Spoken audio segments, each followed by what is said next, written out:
घृष्णेश्वर मंदिर हे एक प्राचीन शंकराचे मंदिर असून ते 12 ज्योतिर्लिंगांपैकी एक म्हणून प्रसिद्ध आहे। छत्रपती संभाजीनगर जिल्ह्यातील दौलताबाद पासून सुमारे 11 किलोमीटर अंतरावर आणि वेरूळ लेण्यांजवळ हे मंदिर आहे। शिवपुराण, स्कंदपुराण, रामायण, महाभारत या ग्रंथात या ठिकाणाचे उल्लेख मिळतात। वेरूळ गावातील येलगंगा नदीजवळ हे मंदिर असून शिवाजी महाराज यांचे आजोबा आणि शहाजीराजे भोसले यांचे वडील मालोजीराजे भोसले यांनी या मंदिराचा प्रथमतः 16व्या शतकात जीर्णोद्धार केला।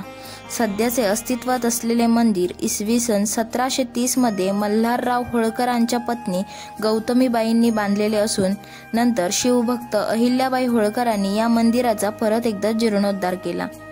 मंदिराचे बांधकाम लाल रंगाच्या दगडांमध्ये करण्यात आलेले आहे। या मंदिराचे नक्षीकाम अवर्णनीय आहे। या मंदिराला 27 सप्टेंबर इसवी सन 1960 रोजी राष्ट्रीय संरक्षित स्मारक म्हणून घोषित करण्यात आलेले आहे। अशाच नवनवीन माहितीसाठी आमच्या चॅनलला नक्की फॉलो करा। धन्यवाद।